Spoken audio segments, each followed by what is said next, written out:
Salve, salve nação rubro-negra, sejam todos muito bem-vindos ao canal Marquinhos Fla Assunção. Estou chegando nesse final de tarde de quarta-feira para trazer as últimas informações e as principais notícias do rubro-negro mais querido do Brasil, o Clube de Regatas do Flamengo. Inicialmente eu pediria a você que não é inscrito nesse canal, que se inscreva nesse botãozinho vermelho que está aí logo abaixo, que deixe o like para fortalecer o nosso canal, que compartilhe nossos conteúdos nas redes sociais e que também você ative o sininho das notificações para que o YouTube possa notificá-los de tudo que acontece no canal Marquinhos Fla Assunção. Bom, meus amigos, inicialmente eu vou trazer os destaques desse noticiário da nossa paixão, que é o Flamengo. Flamengo vence a Universidade Católica do Chile e carimba vaga nas oitavas de final da Libertadores 2022. Entrevista de Paulo Souza, vamos comentar e repercutir algumas aspas da entrevista do treinador Paulo Souza. Declarações de Paulo Souza na entrevista coletiva escancaram crise declarada em relação a Diego Alves, vamos falar nisso também. Depois de ser vaiado durante toda a partida de ontem contra a Universidade do Chile, o goleiro Hugo Souza teve um alento. Estava sendo observado por um olheiro do Ajax da Holanda. Falaremos também sobre a situação de Jorge Jesus, se vem, se fica, se vai, se não vai, essa novela interminável aí. Falaremos também sobre algumas notícias pontuais do Flamengo, bem en passant, mas que merecem destaque também. E no final, falaremos sobre a grande vitória do Orgulho da Nação, chegando a mais uma final do NBB. Flamengo, que é o grande campeão de todos os tempos do NBB do Brasil. Bom, meus amigos, inicialmente falaremos sobre a partida de ontem. O Flamengo venceu a Universidade Católica do Chile por 3-0. E gols de Willian Arão, Everton Ribeiro e também Pedro, e garantiu matematicamente a classificação para as oitavas de final da Libertadores 2022. Traremos todas as informações, começaremos com a renda da partida, que foi de R$ 2.493.062, para um público pagante de 40.007 torcedores, e para um público presente de 43.532 torcedores. Os números do jogo: o Flamengo teve 45% de posse de bola contra 55% da Universidade Católica. Porém, pessoal, essa posse de bola da Universidade Católica foi uma posse de bola mais defensiva, né? Ficaram tocando muito bola ali na parte da sua defesa. O Flamengo teve 21 finalizações contra 8 do time chileno. O Flamengo conseguiu fazer 8 finalizações no gol contra 2 do time chileno.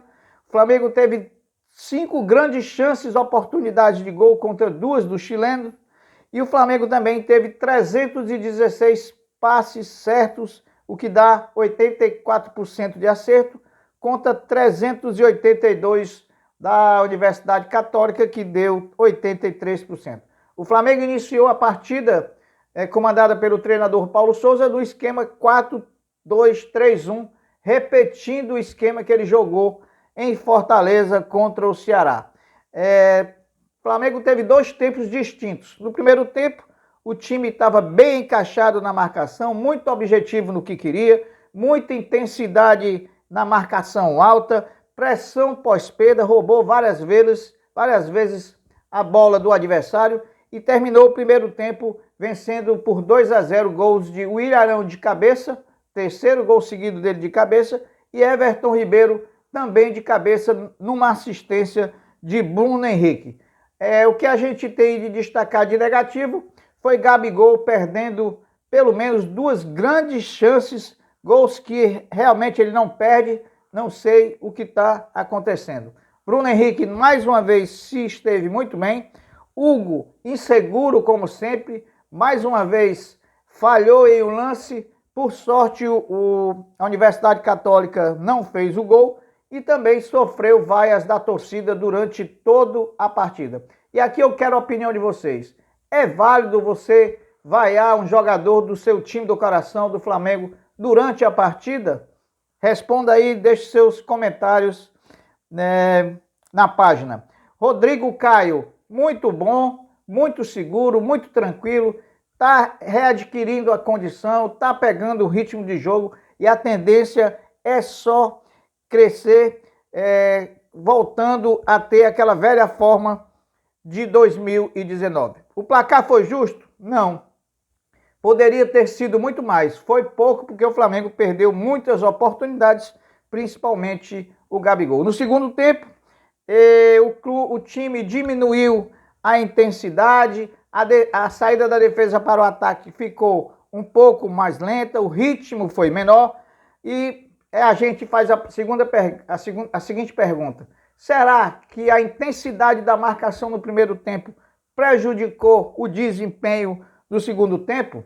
Respondam aí também. Começaram as mudanças, entraram Lázaro, Pedro e Rodinei, saíram Gabigol, Bruno Henrique e Mateuzinho. Aos 44 minutos, depois também de perder uma grande oportunidade para marcar o gol, o centroavante Pedro marcou num gol sensacional, um verdadeiro gol de placa. Os destaques da partida, na minha opinião, foram Rodrigo Caio, que jogou os 90 minutos, é bom que se ressalte isso.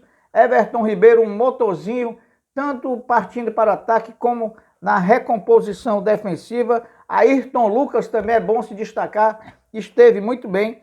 E Pedro pelo brilhante gol que fez, apesar de ter perdido um gol também feito. Há quem diga que o Flamengo jogou bem por causa da fragilidade do adversário. Não, meus amigos, mas a Universidade Católica não é tão pior do que Ceará e Altos, que o Flamengo um empatou e o outro ganhou, mas não teve desempenho bom. No mais, os 3 pontos foram sensacionais, a classificação garantida de forma antecipada foi sensacional, e assim também como o primeiro lugar do grupo de forma definitiva. Porém, precisa melhorar muito ainda para ser competitivo e sonhar com as conquistas. Bom, mudando de assunto, falaremos agora e repercutiremos algumas aspas da entrevista coletiva do treinador Paulo Souza. A primeira aspa é a seguinte: a grandeza da sinergia entre Flamengo e Maracanã.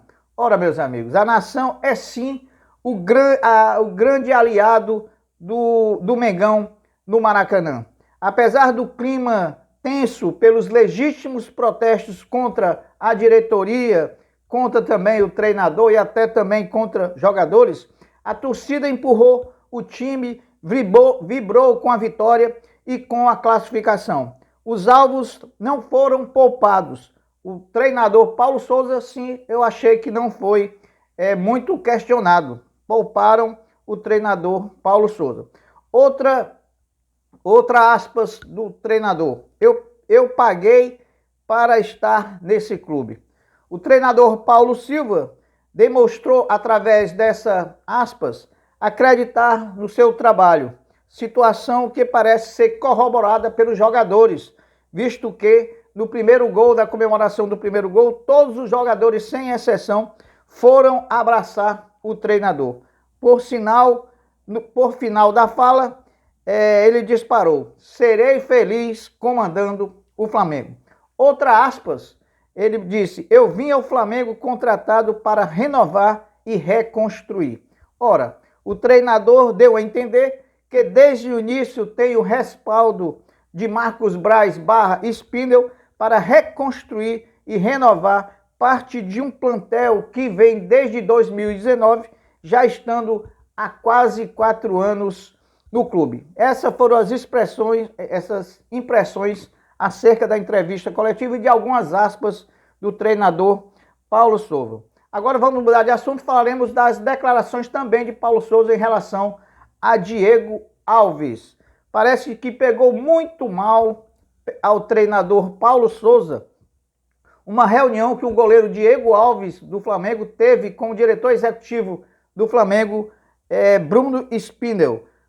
Diego Alves foi informar ao Bruno Spindel que estava em condições e à disposição para o jogo contra a Universidade Católica, quebrando assim toda a hierarquia ante ao treinador. Afinal de contas, quem teria que saber primeiro essa informação era o treinador Paulo Grilo, que trabalha diretamente com ele, e também o treinador Paulo Souza, que é quem escala sob a orientação do Paulo Grilo.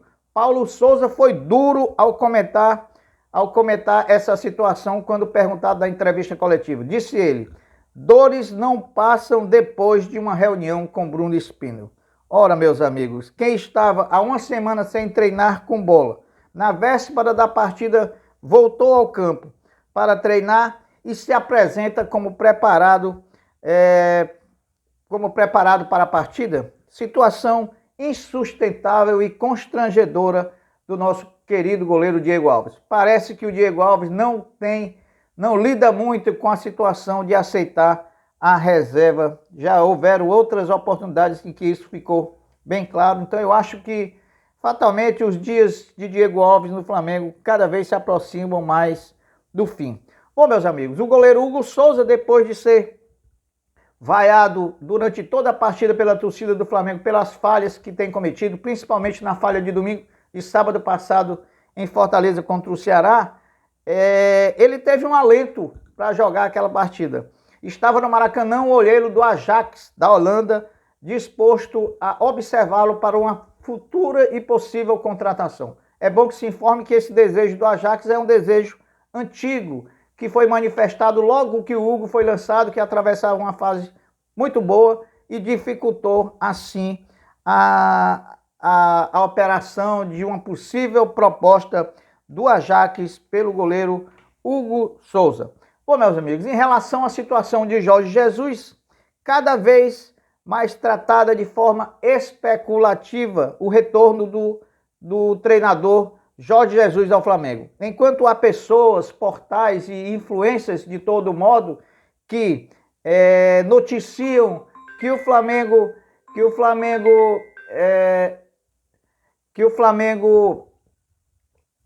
tem interesse em continuar com Paulo Souza e que Jorge Jesus não virá ao Flamengo, há agora também a novidade de portais estrangeiros, principalmente turcos, sendo setorista do Flamengo e informando que o Flamengo já abriu negociações com o staff de Jorge Jesus para contratá-lo. Ora, meus amigos, é muita gente querendo ser o pai da criança. A briga está solta aí no meio do mundo, cada um querendo assumir quem vai dar primeiro essa notícia, quem vai trazer a informação de JJ no Flamengo ou da não vinda de forma oficial do ex-treinador rubro-negro para o Ninho do Urubu novamente. Bom, meus amigos, falaremos agora algumas notícias pontuais.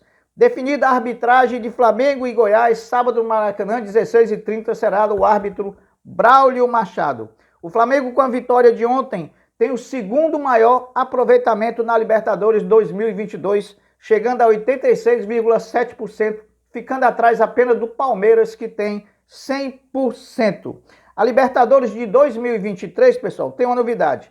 Passará a ter o uso do VAR desde a fase de grupos. Outra notícia, Rodrigo Caio foi eleito o craque da torcida e Everton Ribeiro o craque da partida.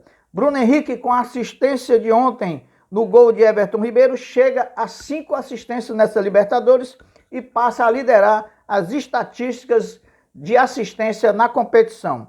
A Globo anuncia a mudança do dia de transmissões da próxima Libertadores em 2023. Diferentemente do SBT, a Globo vai voltar ao que fazia normalmente, que era transmitir as partidas da Libertadores às quartas-feiras.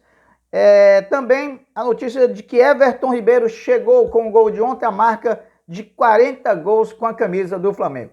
Bom, para finalizar esse giro de notícias, vamos falar da grande vitória do Orgulho da Nação, que venceu ontem o Minas por 91-80, fechando a série em 3-0 e agora estando somente a esperar o vencedor da outra semifinal entre São Paulo e Franca, que está sendo liderada pelo Franca por 2-1 e que voltam a se enfrentar no sábado às 4h30 da tarde.